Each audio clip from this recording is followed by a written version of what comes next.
Boom, how's it going, everybody? It's your boy Deshaun, otherwise known as Supersonic Left-Handed Integrated Suppressor, but you guys can also just call me Zabu. Welcome to a little bonus podcast. Now, yesterday I posted and asked you guys, would you guys want another podcast episode? Because I feel like I had enough for another one that I kind of wanted to add in the one I did a couple days ago and whatnot.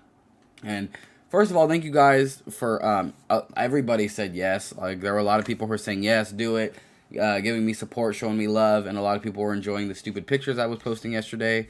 So thank you guys to everybody who was just DMing me and showing me a lot of love and just talking and whatnot. It was dope. It always makes me feel good when I see a little DM and whatnot, and it's somebody saying something. I don't know. So, excuse me. So we got a pretty fire podcast. Now, this is going to be the first podcast where I didn't go to Instagram and ask for questions or topics. I have 1, 2, 3, 4, 5, 6, 7 on my own today that I'll probably be going decently far into that I wanted to touch on. So I hope you guys enjoy this podcast. And if you do enjoy this podcast, my channel, my content, or my hair, be sure to subscribe, like, share, all the YouTuber stuff. Anything helps. We're trying to hit 100 subscribers before we end the year. I think we can kill that goal. So if you know somebody who isn't subscribed that should be, let them know. Let's get into this. So first and foremost, I wanted to touch, I know this might be a little bit of an old topic, but I wanted to touch on the XXL Cypher 2021 featuring DDG, Lakia? Which one was it? Lakia, whatever. Murray, and Coileray, who that's the main person we're looking at. First and foremost, DDG was good. It was pretty cool first verse. Had a couple good bars for a little cypher. He's dope. Lakia came with crazy amounts of heat. I was pretty surprised. It was really nice to hear her rapping pretty good. I think her flow was a little off on certain parts. It was kind of like falling off, or like trying to hurry up and say a word, or had to pause and then say a word and stuff like that. I think it was like the how she a freshman, but she dropped out of college, like stuff like that, So it was still good though. I really enjoyed it. Murray was fire. I think it's just he was the only one who freestyled. Everybody else I think wrote their stuff. You could tell he was freestyling, and that's kind of what he said, where he said like people gotta like write it. I just want to I'd rather spit it or something like that. I'm pretty sure he was freestyling. It wasn't bad for a freestyle. It wasn't anything like The Locksmith. If you haven't seen The Locksmith's freestyle on Sway in the Morning, that's the best freestyle ever. I don't care. Like, no one's ever going to top that. But it was still cool. The way he sounds is what really carries that, like, his part, and also some of Coileray's part, as, when he starts throwing his ad-lib singing. He's a dope voice. And then we get to Coileray, who is, has been getting a lot of hate and interesting things about how absolutely awful she did. Like, absolutely garbage, trash. There was nothing I took away from that made me like want to listen to her, that made me like, I don't know, like if you met somebody who like hates rap, or someone who doesn't think females can rap or something like that, that's not the cypher you would ever want to show them. And I think with how good freaking Lakia, I'm just gonna call her Lakia. It could be Lakia, but I'm pretty sure it's just Lakia. The way that she bodied it and was like really putting on for all the females out there doing their thing and rap, she really bodied that. And then Coileray came in and did absolutely nothing. Her dancing was kind of, I'm not really gonna make fun of her for the way she was dancing. I know a lot of people are like, oh, she can't twerk. Like, what is she even moving? And the little like weird kind of things people said she was doing, like while other people were rapping and whatnot. But I'm not really gonna get on her about that, because I feel like she was just kind of chilling, vibing, being herself. Like, who cares? Like, that may not be like regular dances, but would you prefer her to be doing like TikTok dances or something? Like, that stuff is a little bit more cringy. But it's just the way she was feeling the music. The beat was okay. I think it was a little weird. Like, when I heard the intro of it, I was like, what? And then obviously when the rest of it kicked in, it was dope. I don't even know who the DJ is, or who that was. Seemed a little, whatever. He's cool, I guess. But yeah, I'm not gonna get on about her dancing, but her cypher was terrible.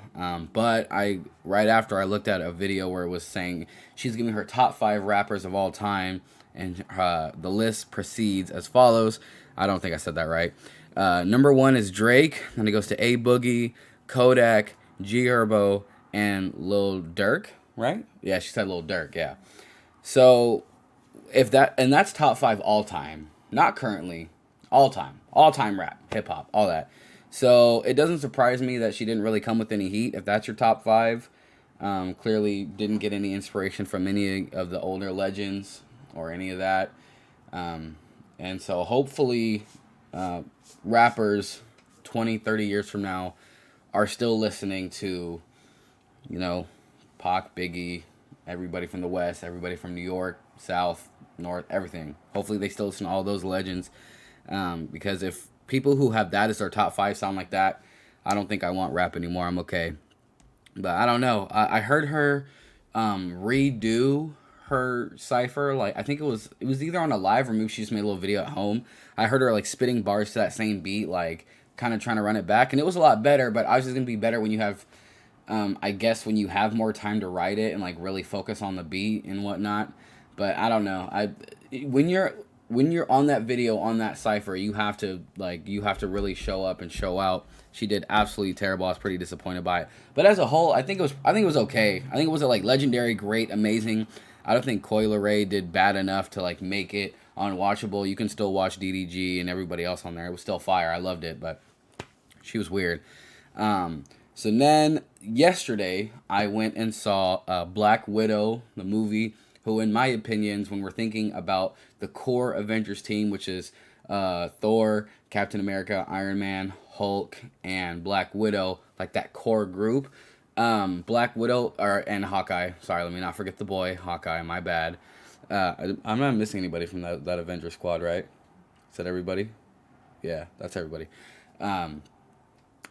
She is like the for me personally, she's the least interesting, and it's not because she's a girl, and it's not because she doesn't have any powers and stuff like that. Well, it kind of is because she doesn't have powers, but it's because everybody else is so cool and unique.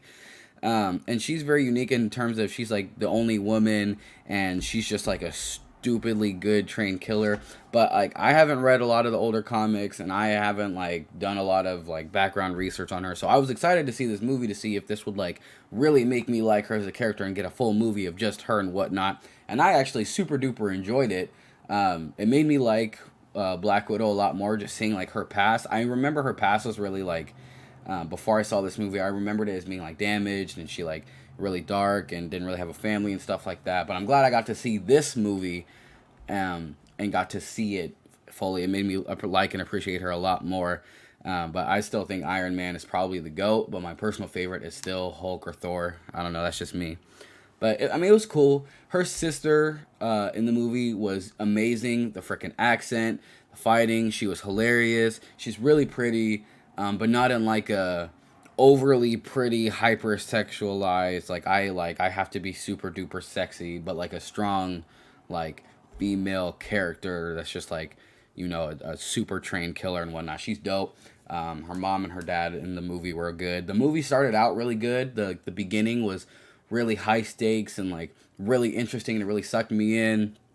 I think a lot of I think it kind of lost me a little bit towards the middle, but it could also be because we were getting DoorDash Taco Bell and we got DoorDash someone else's 7-Eleven order for free, so that was cool. I was glad that we got to have some free 7-Eleven snacks and whatnot, so pretty happy with that.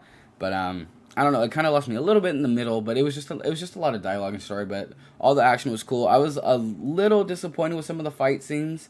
I kind of wanted to see a little bit more, I don't know, like really dope. Like I kind of wanted just a single shot of like Black Widow just kind of going through just like this huge swarm of dudes, like all in one take, not a bunch of camera jumps and cuts, but just like fully following her, just boom, just really getting into kind of like old kung fu martial arts movie style. I think that would have been dope, would have made it a little bit better, but it was still a good movie. I still loved it. I still think it's worth seeing. We saw it in IMAX with this new like Dolby digital thing or whatever, where the seat would like vibrate with certain parts and whatnot. It was a lot more immersive and cool, but the movie's worth seeing regardless, so definitely go see that. And I will be talking about Space Jam 2, but I'm going to save that for the end, because that seems to be the most controversial thing going on right now, is everybody saying how bad it is, and I have my own opinions on it. But now we're going to move on to a quote from what the rapper The Game said, and he's notorious for just like he's like famous, but like not that many. I've never heard of a single person who's a fan of The Game. So I don't know maybe I don't live in the right area, but I don't ever hear anybody playing the game or being like, the game is lit, or oh, he's coming out with a new project, or oh, I could listen to him all day. I don't know. He just says a lot of controversial things. And he said, I don't know if this is for sure. I'm pretty sure I paraphrased this, but he said, only dogs, children, and women are loved unconditionally. A man is only loved under the condition that he provides something. And that is probably some of the dumbest crap I've ever heard. In some ways, there's some truth to it, but in most ways, it's just stupid. The biggest thing that I think ruins him saying this, of all people, so reading it out loud again, only dogs, children, and women are loved unconditionally, so not men. A man is only loved under the condition that he provides something. So he's saying, men, you have to be providing something to be loved unconditionally. He's also the person who said, why she gotta pay half the rent? She giving you half the coochie or something? Homies kill me. Since the beginning of time, real men, in all caps, have always taken care of shelter, providing, and protecting. And if you ain't got it, go get it. So that completely contradicts whatever the frickin' heck he was trying to prove in this stupid crap. I don't know what I can see a little bit of what he's saying in terms of, I guess, societal standards or something is, women are supposed to be looked at on such a higher pedestal, and children are supposed to be super duper protected and loved.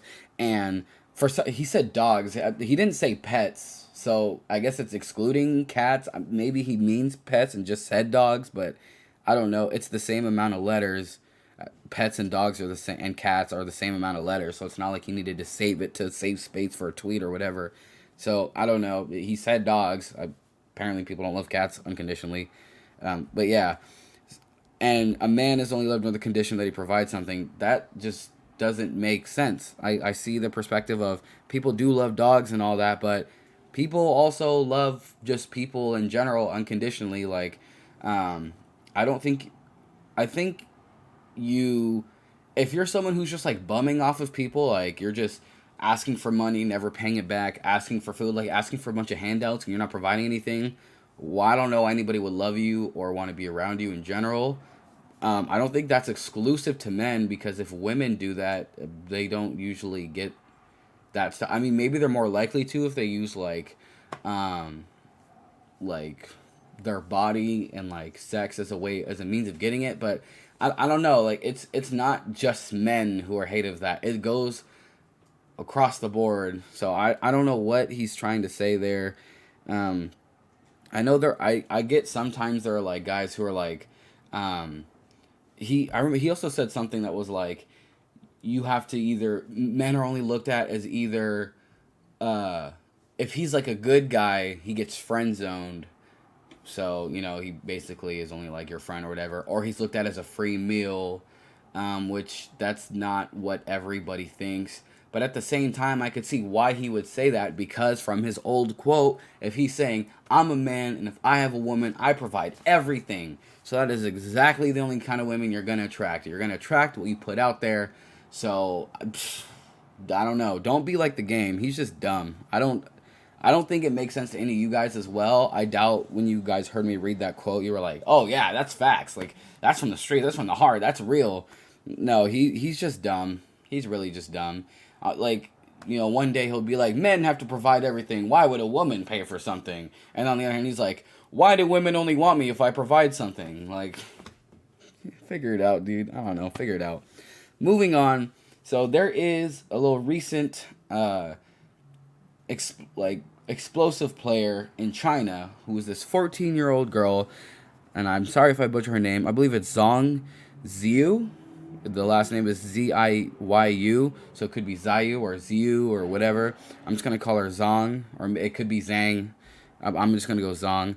So Zhang is a 14-year-old girl who is 7'4", and in the Chinese national women's basketball game or whatever, she dropped 42 points, 25 rebounds, and 6 blocks.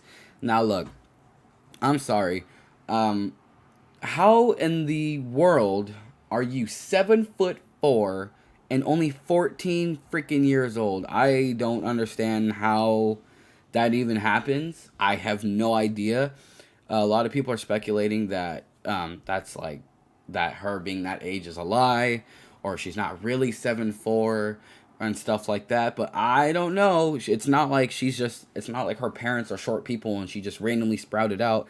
Let's see. Her father is a 7 foot former pro basketball player who is unnamed. He doesn't want people to know who he is. And her mother is a 6'6" former Chinese national team player. So she comes from tall parents and who are obviously athletic and have been doing sports long enough to be doing it professionally. So they obviously know what the freaking heck they're doing. So it's not a surprise that she's tall. It's the fact that she's 14 and 7'4". And I don't know. Apparently, when she was in first grade, she was 5'3", which is already taller than Marianne has ever been. And in sixth grade, she was 6'10". Wow. Okay. So that's a little scary. And I wanted you guys to just imagine. So the tallest WNBA center ever, I believe, was 7'2". I believe she's 7'2".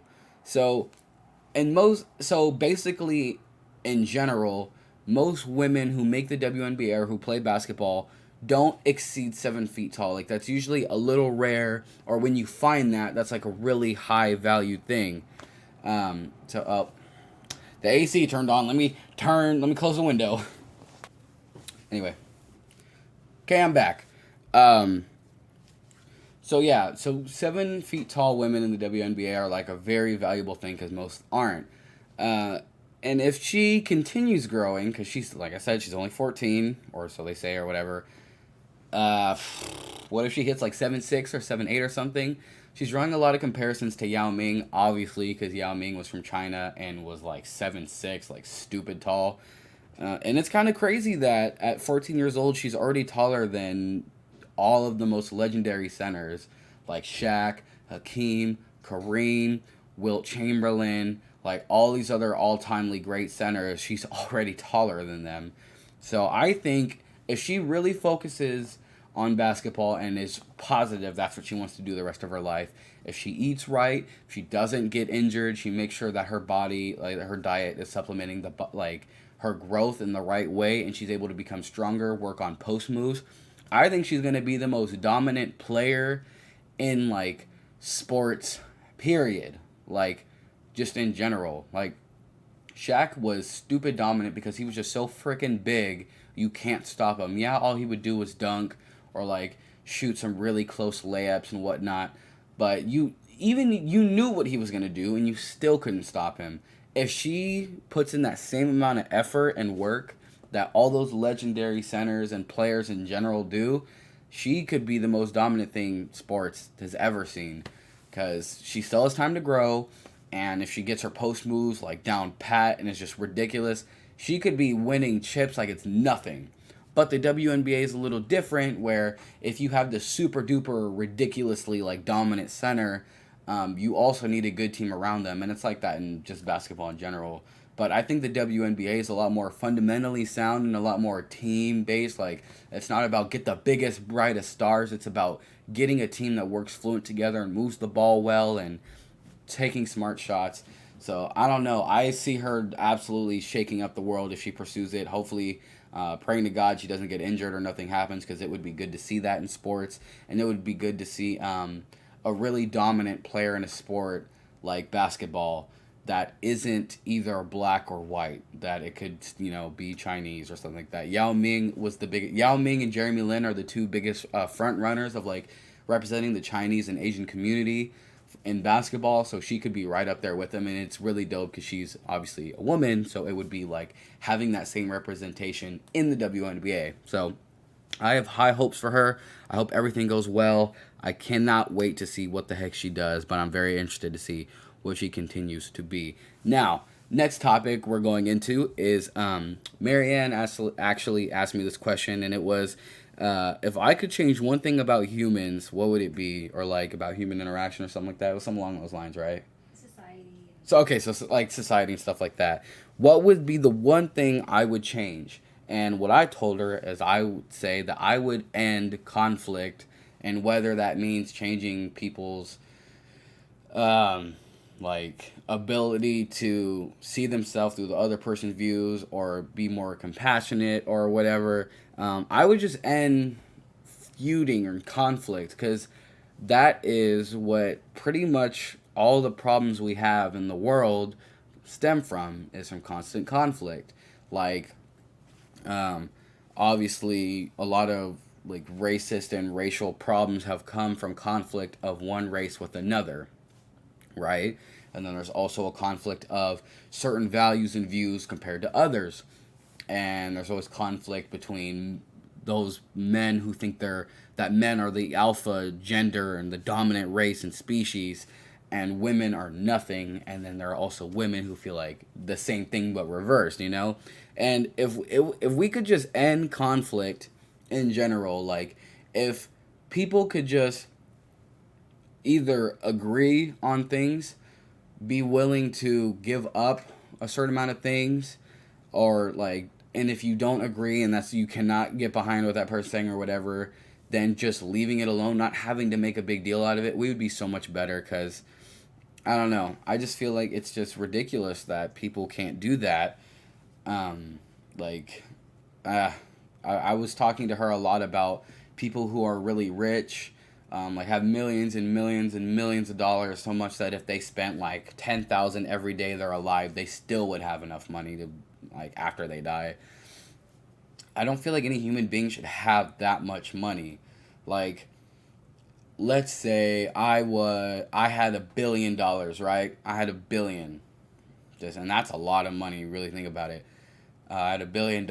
I'm not gonna keep $1 billion. I'm not even gonna get to $2 billion. I'm not gonna even get over the $1 billion mark. I will give away and put enough money into the right things to improve everyone else's life in general, like society and stuff like that.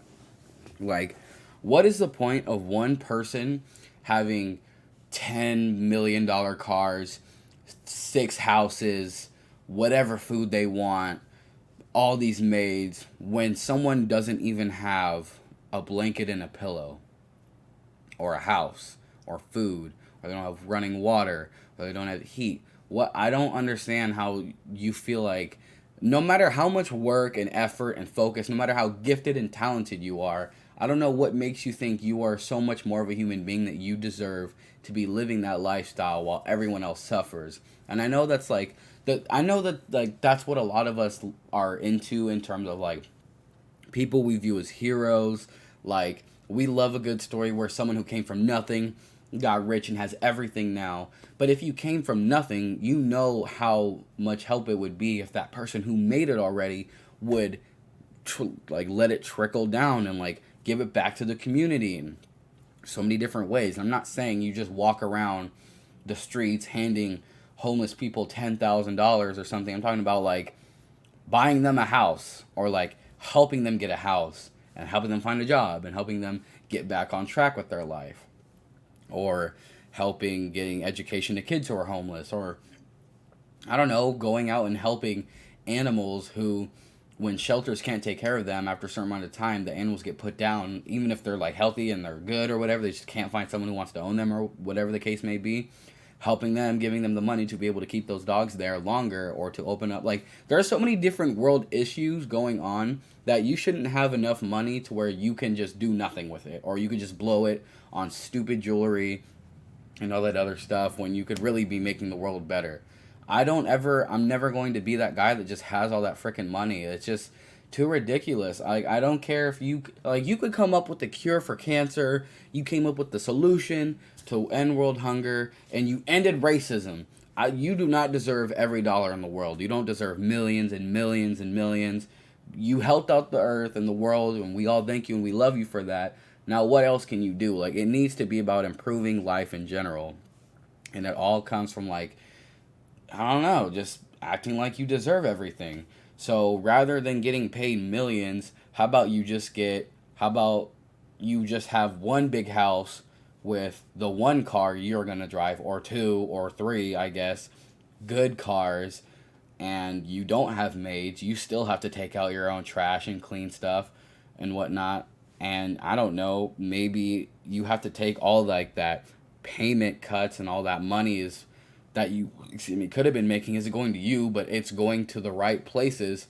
Why is that such a big deal? I don't know why so many human beings feel entitled to have everything. And then like when I see like rappers who are having like these super expensive cars and whatnot and all this expensive stuff, and then they go back to the hood or like to the hood or wherever they came from, their communities, and they're like, oh, look at me, like all this expensive clothes on this car, and I'm going through my old neighborhood. I remember I used to be struggling here. And they go and they see people like, hey, keep your head up, little G, and give them like a little $100 bill or something. Like, you're flexing on poor people, or you're flexing on people who need your help. Why are you flexing on them? That doesn't make sense. Like, flexing in general is just stupid. It's good to like flex on the wrong people. Like, I know that's what we all love doing, like proving someone wrong. But like, is that like, does your ego need that too much? Do you need like people to think you're like the man, or think you're like the greatest person alive, or oh my gosh, he's so rich and successful, he's ascended above humanity?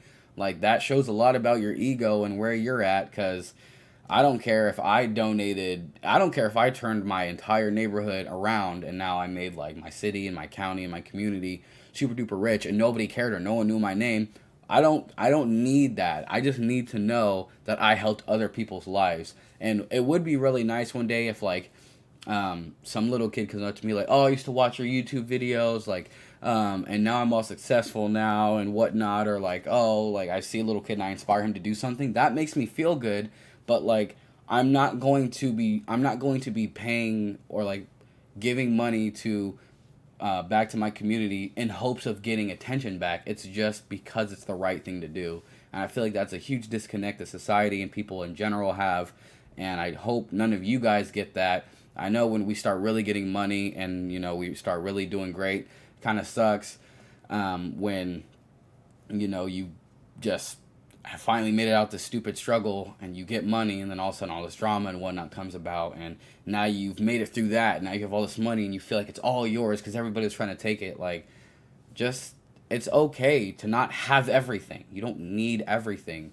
And you'll see that in actually giving that money back to the people who need it and changing not only people, like individual lives, but families' lives from generation to generation. Like, you could be the turnaround point for them.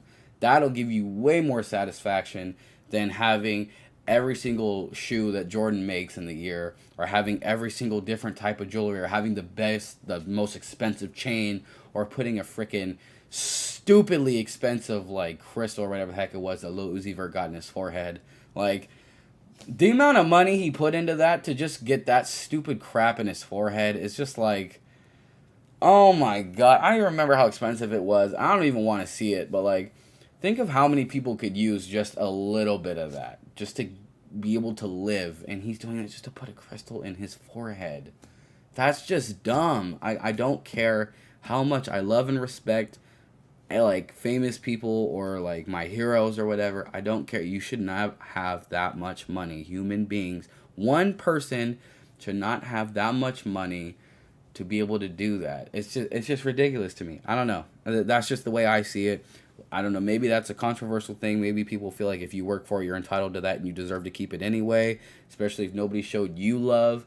But every time someone's like, well, no one ever showed me any love, so now I'm not showing none of them. Well, like, if no one showed you love, why wouldn't you be more pushed to show other people who are in your situation the love you needed? Like, I don't know. It's just all about perspective and values and morals. So, I don't know. It kind of makes you look at your favorite rapper and stuff like that a little differently when you realize how much money they spend on stuff they don't need, which is just ridiculous. So, continuing on. I also was I saw this picture on Instagram, which was a pretty interesting little like meme, and and it goes, being fat shouldn't be praised, but it shouldn't be a reason to treat someone like they're less than human. Be their friend and encourage them to do better themselves. Fatness is not only the downfall of a raging food addiction, but it's the result of a bad coping mechanism. So I thought that was super duper interesting because, when you're, I'm sorry if this word offends anybody, but like when you are labeled as a fat person, or you are fat, like you're obese, or however you want to say it, you get one of two different kinds of treatments. You're either hated on and looked at as disgusting and like, oh my god, what is wrong with you? Ew, are you kidding me? You see how ugly you are? Gross. Or you're like, oh my god, you should be happier with your weight. You should, I don't care if you weighed more than that. You could be fatter and I'd still love you. Keep going, keep eating. Who cares what other people think? And nobody gives those people the middle ground, which is, you're still my friend. I still love you, but this isn't how like you weren't like, not that you weren't meant to look like this, but you're not, it's like limiting you. Like being heavy, and you can ask anybody who's going through that, not only affects you mentally from the way other people treat you in general, which people are already mistreated. Even if you're the most fit, wonderful person ever, you're still, people are going to hate on you regardless. But being heavy limits things you can do. It could limit your mobility. It could limit, like, when you want to go on a roller coaster and you can't fit in the seat, or when you, I don't know, when you just want to be exercising, or your friends are like, we're going to go do some, like, we're going to go play basketball or something, you can't play as long. Like, being fat limits you. And as a friend, you, just because someone's fat, you don't treat them like they're like like less than you. They're still a human. You still show them love and compassion and all the things you would show any other weighted or looking person, but you do motivate them and try to push them to improve that, so they don't have to deal with those consequences later. Now, there are people who are born heavier and like their parents have those bad habits, so it's passed on to them. But there are also a lot of people who were born heavy set, and their coping mechanism of dealing with stress or pressure or any other feelings that we all go through in our life is working out, or they're so motivated that they want to get out of that. And after they do that, then they install their habits into their kids, and it's just better. So I think that society in general needs to do that. I need to do that more, because I was pretty much on the other side of like, be happy with your weight. Who cares if you're heavy? It doesn't matter. I don't care if you're big. You know, you be big the rest of your life. Go ahead. Like, no. But I also don't have to be like, oh, you're my friend. You need to be working out. You need to work out every single day. What are you doing, fatty? Let's go. Like, that doesn't help them at all. Like, nobody likes that. So finding the perfect balance in the middle is good. And if you are heavy, like, I've packed on a lot of pounds in the last 3 years or so. So I packed on a lot of weight. I have definitely a stomach, and I'm not able to do as much physically as I used to. Not like I can't run or stuff like that, but like when I go play basketball with my family, I usually get tired before everybody else. And the fact that I have asthma doesn't help me out at all. So it's like, wouldn't I want to be more fit if I already have something I can't control, which is asthma? Like, I don't know. So finding that middle ground is super duper important. I hope everybody's able to find that and help their friends out. And now we get to the grand finale. The big kahuna, or whatever the heck they call it. The big topic, Space Jam 2, A New Legacy. What the heck do I think about this freaking movie? I'm going to tell you right now. I freaking love that movie. I don't care what other people say. I freaking like that freaking movie. I loved it. I loved it more than the first one. If you take the nostalgia away, I love it. Okay, I love it. And I'm seeing everybody hate the movie. You have people who hate LeBron hate the movie. You have people who can't just accept that it's a different kind of movie for the newer generation because they have their nostalgia goggles. They can't like it because of that. You have a lot of film critics who, like, because I've been reading reviews, and even I watched a video, my favorite like movie and video game reviewer, Angry Joe, just tear it to pieces, saying it was horrible.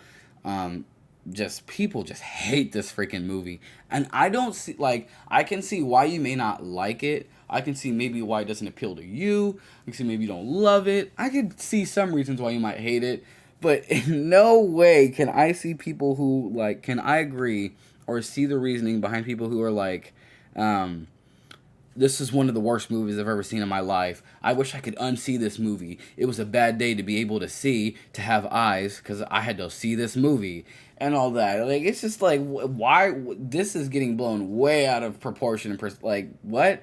So the movie, to me, is better than the first, and I'll tell you guys why. And yes, I watched the first the day before I watched the second, so it's not like I've seen it before. I remember it, but I don't really. I saw it the day before I went, and I loved it. I loved the first one.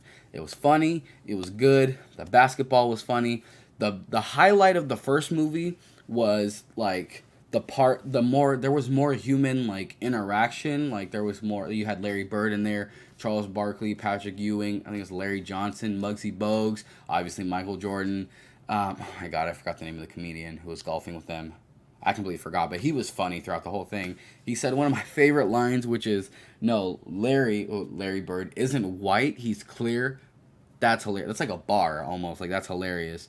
Um, and the Looney Tunes in there was funny, and it was just good. The soundtrack was just absolute flames, and the soundtrack in Space Jam 2 isn't as good, I'll admit, but it's also different kinds of music. If you remember, Space Jam 1 was in 96, so that was the 90s, where all that, like, hyper, like, let's get down to it, you feel me, like, music was really, like, bumping, and nowadays it's a little bit more different, but I still like Space Jam 2's soundtrack, but I don't know. And then this one, there's a lot less of like NBA stars in it and whatnot. Like you see like Clay and Damian Lillard and all them for a little bit. They're barely in the movie. Like their characters, they're like goon squad characters are shown more than their actual human self.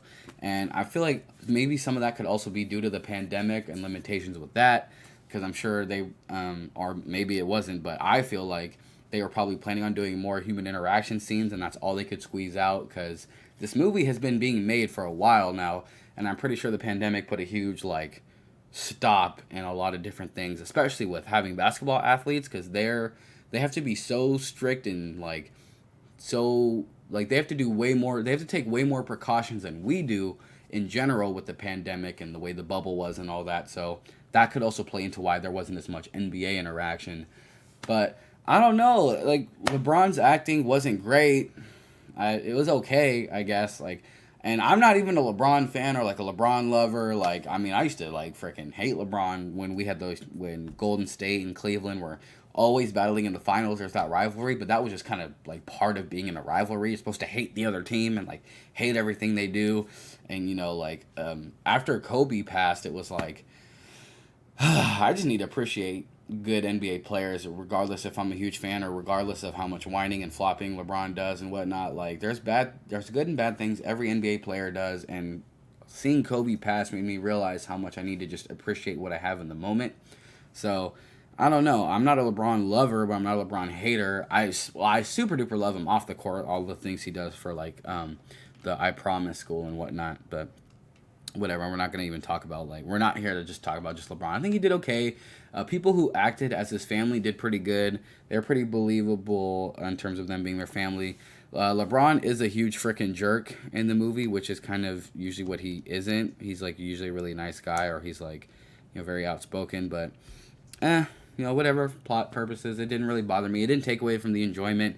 The Looney Tunes in this were absolute fire. It makes me want another, like them to just do more of the old school classic Looney Tune stuff, because you can go back and watch Looney Tune cartoons and they're still funny to this day, just how stupid and hilarious they are, and they're still funny here. I like how you got more of each Looney Tune themselves. Like in the first one, it was mainly Bugs, Daffy, Lola, and some of the other ones would appear a decent amount, but in this one I feel like there was a lot more of every person. Pepe Le Pew isn't in the second one because he got canceled pretty much, because they said that he represents rape culture and all that. So I don't know. It didn't really bother me. Like I didn't notice until after the movie. I was like, oh yeah, I forgot that was even a thing. So it is whatever. But everything was funny. I don't know. Like I wasn't laughing out loud, or I wasn't laughing heck. Well, actually, I was with my cousins and with Marianne, so. Everything's a little bit funnier when you're with the right people. But there was a lot of funny stuff. I'm trying not to spoil anything, like give any examples, but it was just entertaining and fun for me to watch. Like I really liked all the little like Easter egg stuff they had in there. Like you see a lot of other Warner Brothers property, cartoon, movie characters. Although the cosplay and costumes and actors who are portraying them wasn't as good as good. Just seeing them, it makes you happy. You'll know the scene I'm talking about when you're getting to the big final basketball game and whatnot. So I wasn't really bothered by it, but it was just entertaining and fun. Like, I enjoyed all the animation. Like, the moment, you've seen from the commercial, LeBron gets sucked down into, like, the Looney Tunes world, and, he's all animated now.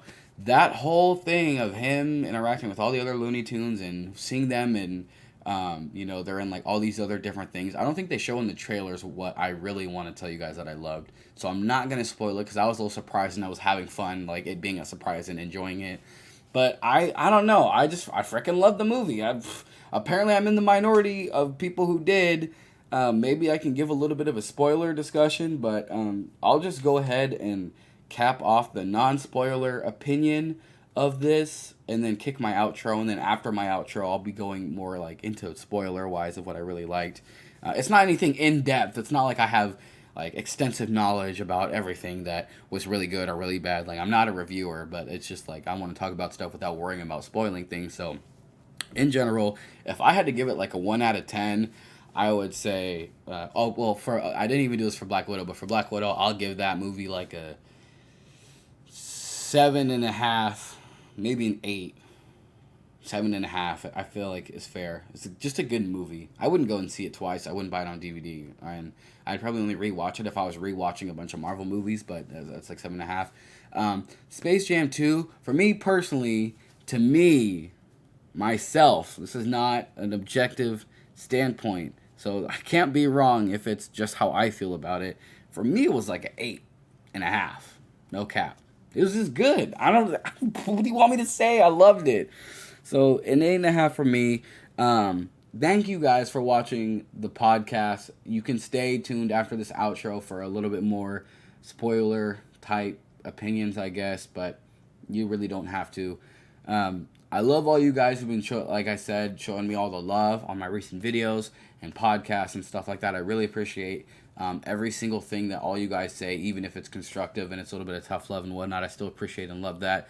I hope you guys enjoyed this, and I can't wait to get back on track and on schedule of making videos. So I hope to see you guys soon in the next one. I love you guys. I'll see you later. Bye-bye. Blah. And if you're still here for the spoiler thing, let's get started. So the things that I really liked is my favorite part was when in the beginning of the movie, if you've seen it, obviously this is why you're watching the spoiler thing, or I don't know, maybe you haven't, you don't want to see it because of what everyone's revealing. Let me just tell you, go see it so you can make your own opinion. Don't go in there being like, this movie is going to suck, and don't go there being like, this movie's going to be great. I'm just going to look for everything that's good, and it's going to be great in my mind. Just go in like, what is this movie? Go, and then just watch it. I really like the parts where, because Bugs is the only one left in Toon World in this whole like universe crap thing. He is lit to me, and when they were like going through all the different universes or whatever, that all the Looney Tunes characters, basically all the famous movies that they were all like kind of placed into, I enjoyed all of it. All of it was funny. I enjoyed the villain. He was pretty funny in his motivations and stuff that he did. I didn't really want to talk about that in the non-spoiler thing because I kind of forgot what the villain was or like what all that was based off the trailer. So I was like, it was really just like all new to me and whatnot. I wasn't like super duper analyzing each trailer, but I liked Algae Rhythm, even though his name is just a stupid pun, but it's still funny. I liked all the basketball stuff. I love the basketball game itself because, and a lot of people are complaining that it's like, they didn't even really play basketball. They did video games. We come to Space Jam to watch, it's not even in space, and they don't even play basketball. And I'm like, oh my god, what? It's different from the first movie? Oh my god, it's almost like if they had done that, you guys would have said it's an exact ripoff, and it was like, why even make this movie? Like, what are you saying? I loved it. I don't know. It was cool because it reminded me of playing like NBA Jam, like those classic, or Street Volume 2, or any of those old like basketball games where you get all these power-ups and all these crazy moves and you get style points and you do all this stuff. Like, that's just how those old basketball games were. It took me back a little bit and it was nostalgic for me, and it especially resonated with me because in the movie, LeBron's son he just wants to make video games, and he makes his own video game, and that's what they're playing in, and that's dope to see like what his ideas were and whatnot. And when he like boosts everybody's stats and the characters they made for like Clay and all them, like especially Clay, because I'm a Warriors fan, so of course I'm gonna love Clay's wet fire character more than the rest. But it was fun, and like zapping in all the other cartoons like Scooby-Doo and King Kong and Iron Giant. Frickin' I saw Pennywise in there as Batman and Robin, and there was like the Gremlins, the Animaniacs. Like, that was all cool. I was like happy to see all of them. It was dope.